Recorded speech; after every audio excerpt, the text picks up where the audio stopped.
Hello everyone, this is the Disfunctional Shul number 14, and I'd like to dedicate all the words of Torah I'm about to say to one of the soldiers that was killed in the last few days, Neriah Moshe Kohen, Zi Hashem Yikom Damo. Neriah was an extraordinary young man, a student for medicine that we'll never see as a doctor, and also a Tzohar bar mitzvah teacher. And I read testimonials in the last 24 hours that were just extraordinary, and we lost someone that was just a huge loss for the Jewish people and a huge loss for one of the people that made a bridge between what we call the religious and the non-religious world. I hope that all the words of Torah that we're about to say will be in his merit, though I don't believe that anyone that was killed defending his people and died al Kiddush Hashem needs any more merit. So as you recall, yesterday I gave a great shout out to the book Meet Me in the Middle by Michael Feldstein, and I'd like to relate today to another chapter that he wrote.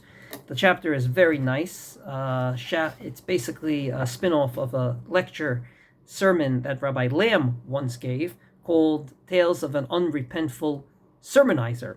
And this particular chapter is called Notes of an Unrepented Chazan. So in this chapter, Michael makes the point that he's about tefillah for Yomim Noraim, for Rosh Hashanah Yom Kippur, and he hasn't changed in a few decades, and people like his davening, and even though you could change, you can change a nikun here, you can change a tune there, people not only like his davening, when people are away for a year, say a year in Israel, or they were away for Yontiv, they come back and they say, we missed your davening.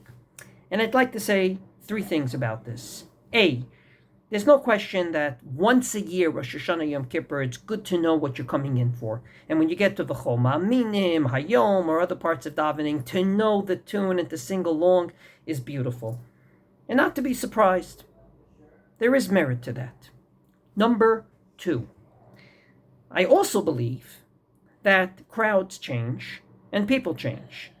And since the job of a chazan is to elevate the congregation, not to be a one-man show, but to elevate the congregation, if indeed the congregation happens to get elevated by new tunes that are out there, say if 30 years ago the greatest singer was A, but today the greatest singer is B, maybe you too have to be aware of the fact that today people are elevated by new tunes, and you have to also change your tunes.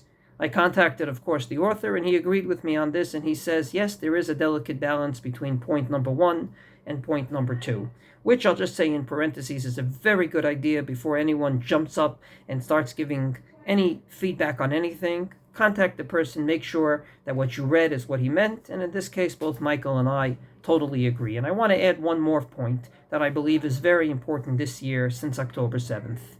There are parts of davening that maybe in the past we sang in a happy clappy tune, and we felt very happy clappy. But maybe this year we won't feel the same way, even though the words didn't change. And I'll give you an example. Ata bechartanu mikol ha'amim.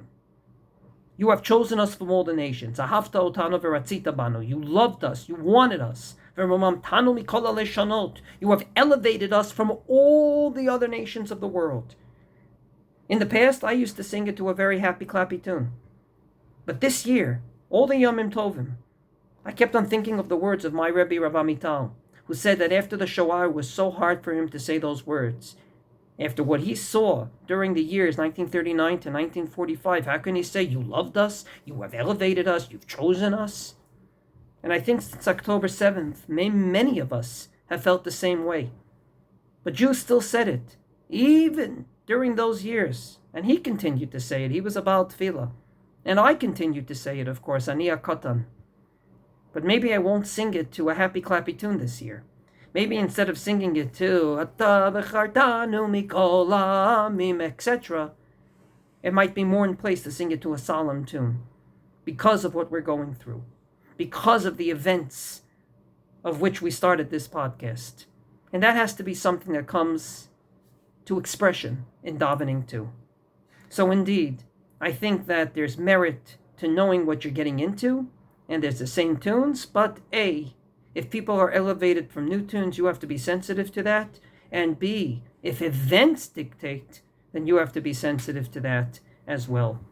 Once again, I advise to buy the book. I think it's great to read. It's easy to read. It brings back memories, and it has very, very insightful comments about Jewish life, both in America and beyond. Wishing everyone Besorot Tovot, Yeshuot, Venechamot.